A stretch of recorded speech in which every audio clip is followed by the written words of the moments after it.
Have you ever felt a subtle stirring, a quiet longing for something more, even amidst the blessings of your years? Do you sometimes wonder why, despite all your experiences and accomplishments, a certain restlessness can still linger, or why some days feel heavier than they should? Today, I wish to share a reflection, not as a judgment, but as a compassionate mirror. In the quiet chambers of our minds and hearts, we sometimes, unknowingly, nurture habits that can obscure the very peace we seek. I call them things that might unknowingly hinder our joy, or, as some ancient texts might gently suggest, the 5 ways we sometimes lose sight of our own wisdom. These are not mistakes that mark us, but rather common human tendencies that, once recognized, can be gently released, allowing our true radiance to shine forth.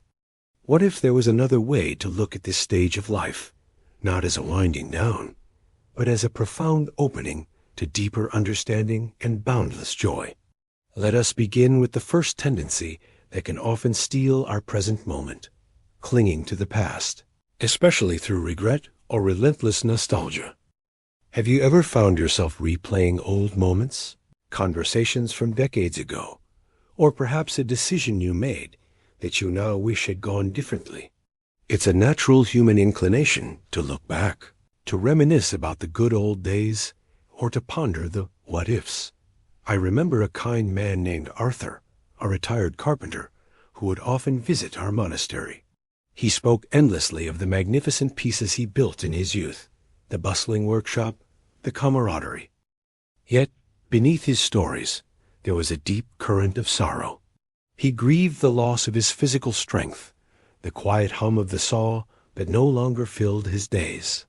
He was so deeply immersed in the beautiful forest of his past that he couldn't see the vibrant garden of his present. The Buddha once taught about the second arrow. When an arrow strikes us, that's the first pain. But if we then dwell on it, lamenting, blaming, wishing it hadn't happened, we shoot ourselves with a second arrow, creating even more suffering. The past, dear friends, is like a river that has already flowed. We can appreciate its journey, its beauty, its lessons, but we cannot step into the same water twice. To cling to what was, whether in regret or longing, is to miss the shimmering beauty of the present moment, the only moment where life truly happens. Pause and breathe with me now. Feel your breath, feel your body in this very instant. This is all that is real, all that offers peace.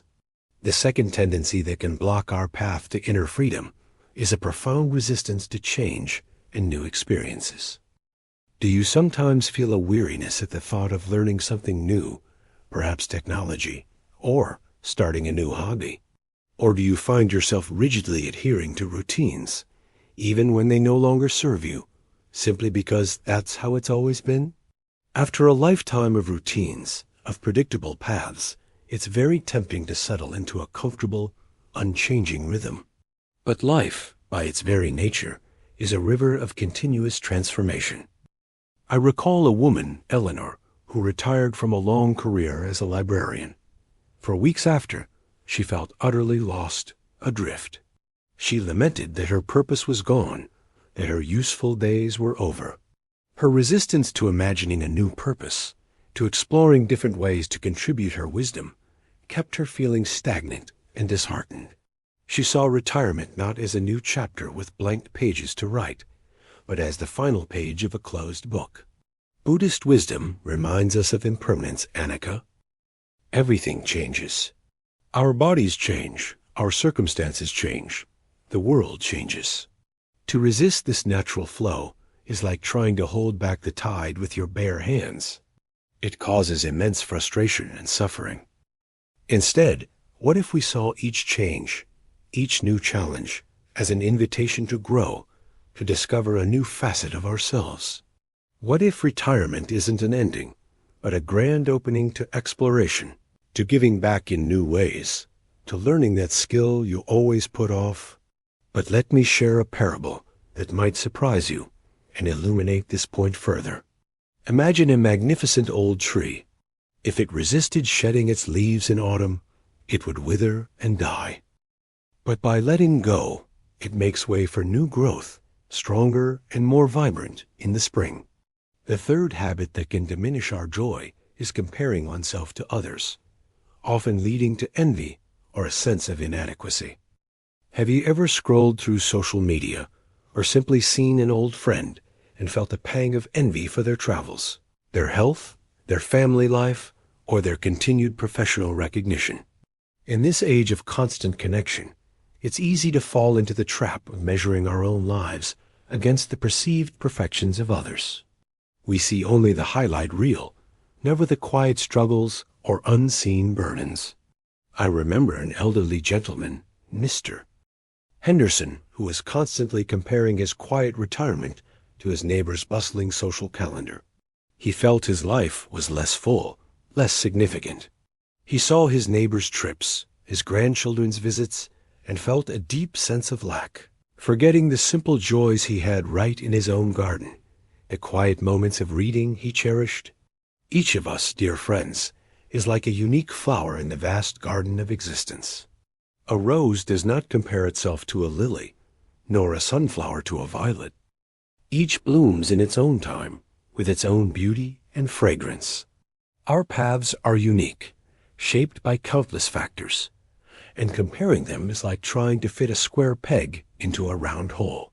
It's a futile exercise that only brings suffering. Instead, Buddhist practice encourages mudita, sympathetic joy, the ability to genuinely rejoice in the happiness and success of others.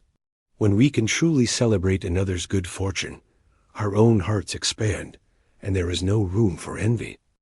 Offer kindness to yourself, acknowledge your own beautiful journey, and find peace in your unique unfolding. The fourth pattern that can erode our well-being is neglecting self-care, both physical and mental, often leading to a hardening of heart or cynicism. Do you sometimes find yourself letting go of the simple practices that once brought you ease, like a morning walk, mindful eating, or nurturing positive thoughts? As we age, it can be easy to fall into habits of neglect, telling ourselves we are too old for exercise, or that our minds are too set to change negative thought patterns. This can manifest as a growing cynicism about the world, a tendency to complain, or a withdrawal from activities that once brought joy. I knew a kind woman, Martha, who after a few health setbacks became very withdrawn. She stopped her daily walks, let her garden become overgrown, and spent her days watching television, often criticizing the news or complaining about aches and pains. Her vibrant spirit slowly dimmed, not because of her physical ailments, but because she stopped nurturing her inner landscape. Our bodies and minds are the vehicles for our spiritual journey. To neglect them is like trying to drive a car without fuel or maintenance. The Buddha taught us to view our bodies with gratitude and care, understanding they are precious, albeit impermanent, instruments. And our minds, they are like gardens. If we don't tend to them, pull the weeds of negative thoughts, and plant seeds of kindness, compassion, and gratitude, they will inevitably become overgrown with thorns and thistles. Self-care is not selfish. It is a profound act of self-love and a prerequisite for caring for others. It is the foundation of our inner peace. Take a moment to consider, what simple act of self-care, physical or mental, can you bring back into your day today? Finally, the fifth tendency that can prevent true contentment is seeking external validation or placing excessive attachment on material possessions and outward appearances, rather than cultivating inner wisdom. What truly brings you peace at the end of the day, dear friends? Is it the size of your house, the titles you once held, or the things you own? Or is it something more profound, more enduring?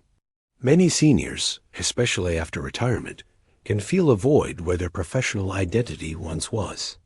There's a subtle pull to fill this void with constant busyness, with acquiring more things, or by seeking approval from family and friends to validate their worth. I remember a man, Robert, who, despite having more than enough, spent his days consumed by managing his investments. worrying about his legacy, and subtly competing with his peers about who had the most successful children. He lived in a constant state of anxiety, never quite feeling enough, because his peace was tied to external markers rather than the rich wisdom within him. Buddhist teachings gently guide us towards understanding that true happiness and worth come from within. Our identity is not our job, our possessions, or what others think of us. It is the boundless compassion, wisdom, and peace that resides in our deepest nature. To chase external validation is to build your house on shifting sands. It will never offer lasting security. To attach our peace to material things is to live in constant fear of loss. Instead, let us cultivate a quiet confidence in our own inner wisdom, the profound understanding gained through years of living, loving, and learning. And here is where true wisdom begins to blossom, realizing that joy is not found outside ourselves, but uncovered within. So, my dear friends, as we reflect on these 5 common human tendencies clinging to the past, resisting change, comparing ourselves to others, neglecting self-care, and seeking external validation, remember, this is not about pointing fingers. It is about compassionately observing how these patterns, often unconscious, can cloud our inherent wisdom and steal our peace. This stage of life, with its unique challenges and profound opportunities, is a sacred time. It is a time for deep reflection, for letting go of what no longer serves, and for embracing the profound freedom that comes with inner peace. You have lived, loved, and learned so much. Do not let old habits obscure the radiant wisdom that resides within you now. Choose presence over past regrets. Embrace change as a gentle dance of life. Celebrate your unique journey and the joys of others. Nurture your body and mind as precious vessels of being, and discover that true, unwavering peace is not something you acquire, but something you uncover deep within your own wise heart. May you be well. May you be peaceful. May you be free from suffering. And may your journey forward be filled with boundless compassion and the quiet joy that truly belongs to you. If any of these reflections resonated with you, I invite you to share your thoughts in the comments below. Your wisdom is a gift to us all. Until we meet again, walk in peace.